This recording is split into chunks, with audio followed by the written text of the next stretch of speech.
Bonjour à toutes et à tous, amis du CCS. Aujourd'hui, nous sommes à la salle Pierre de Coubertin sur Paris, comme vous pouvez le constater, avec le logo du Paris Saint-Germain juste ici. Le PSG Hand sera à l'honneur dans cette interview aujourd'hui. Et aujourd'hui, donc, on va partir à la rencontre d'un joueur du PSG qui est aussi un très grand joueur de l'équipe de France. Je n'en dis pas plus. Et je vous propose tout de suite de découvrir l'enceinte.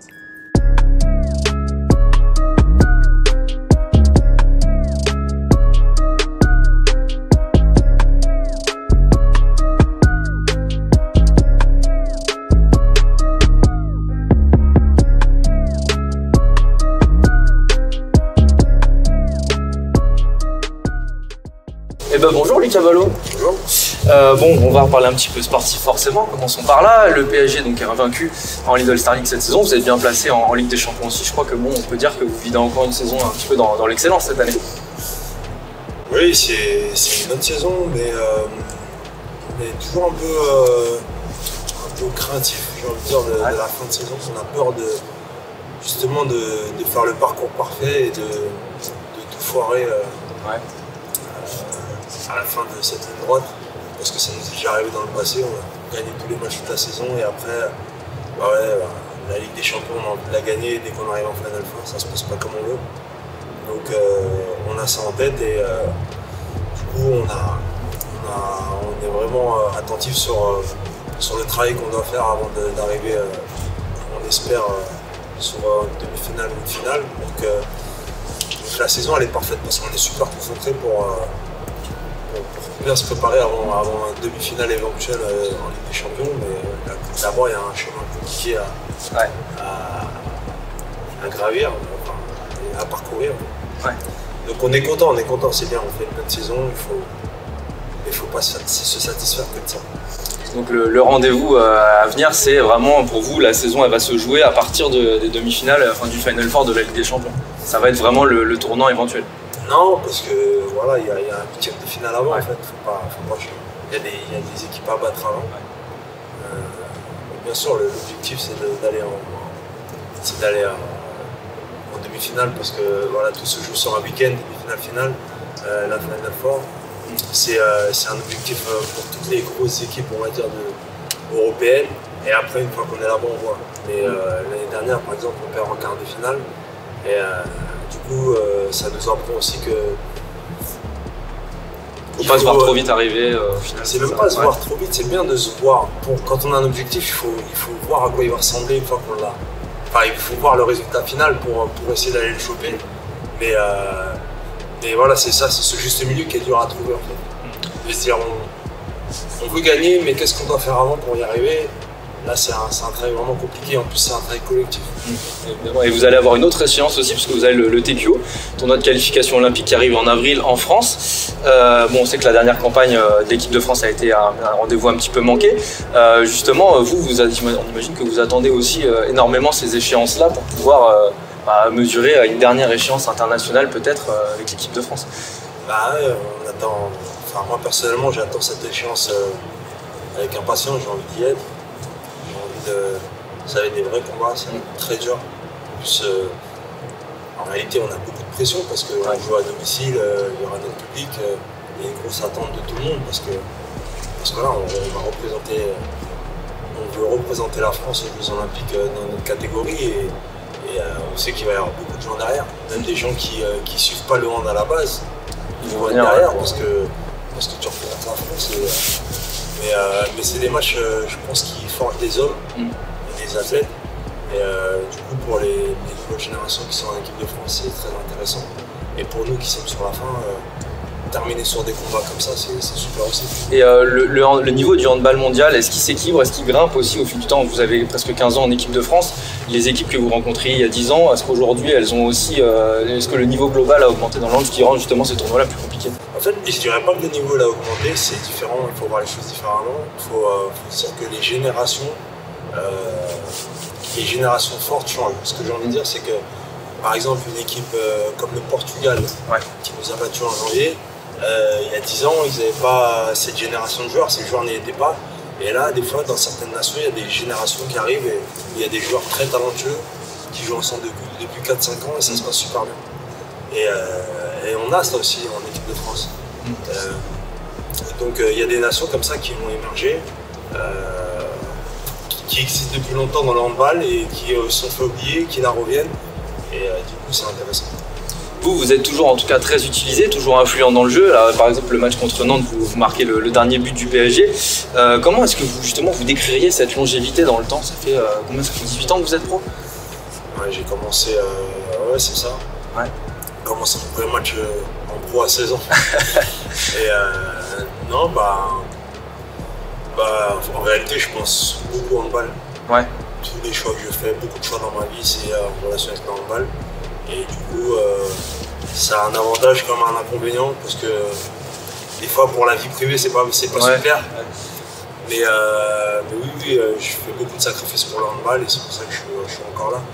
Et j'ai aussi la chance de jouer avec des coéquipiers qui me boostent, qui nous poussent inconsciemment, parce que quand on joue avec des bons coéquipiers, on n'a pas envie de lâcher, on n'a pas envie d'être un petit peu côté fierté qui rentre en ligne de compte. C'est ça, c'est humain, je pense. Ouais. Et du coup, c'est pour ça que c'est bien de toujours essayer de jouer dans les meilleurs clubs.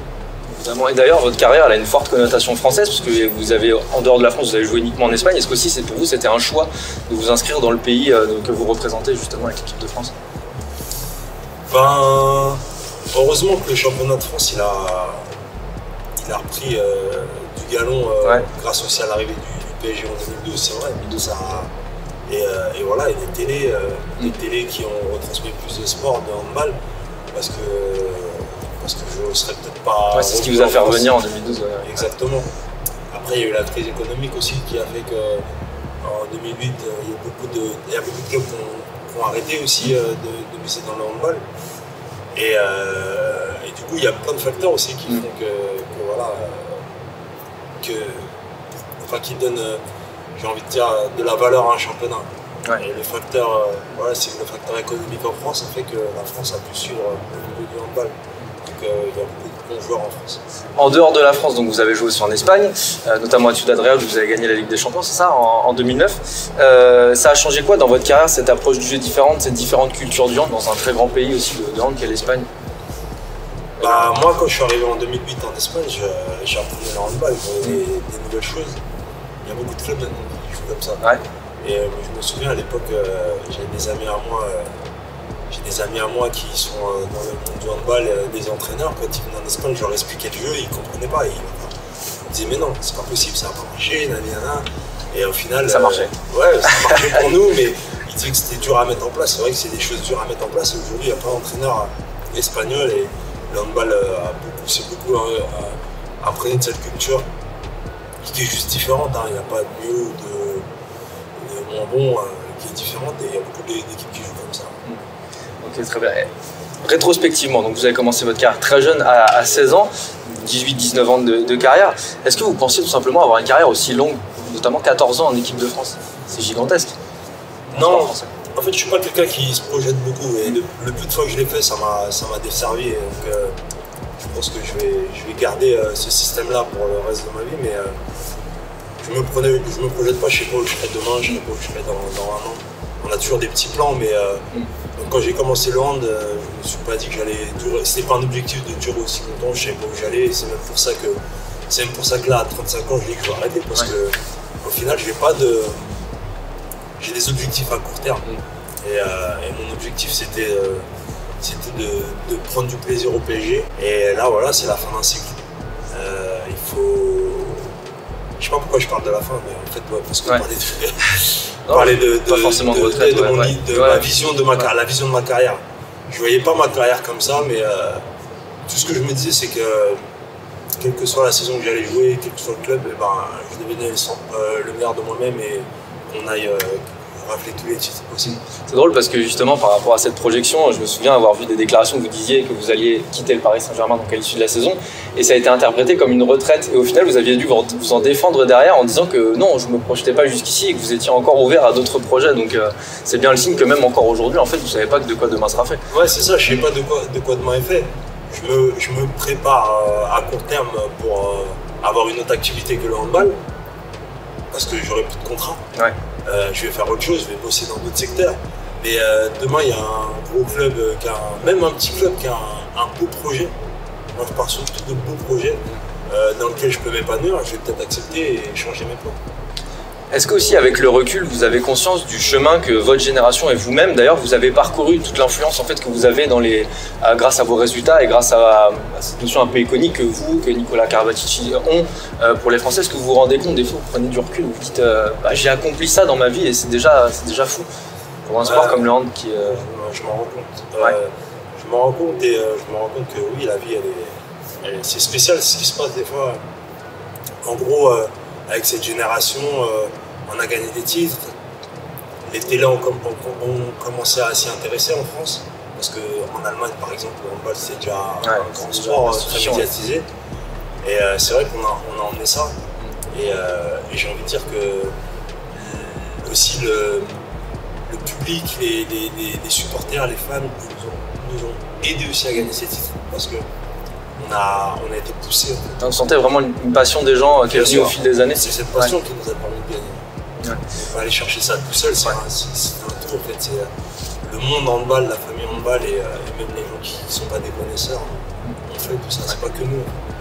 Vous, en tant que joueur, vous êtes un joueur spectaculaire, un joueur spécial et unique en votre genre.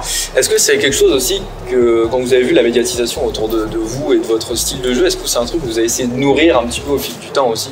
De dire ce geste-là, bon, je le fais, ça va forcément se faire lever les foules. Je voyais une vidéo que vous avez fait sur la rocoulette, par exemple.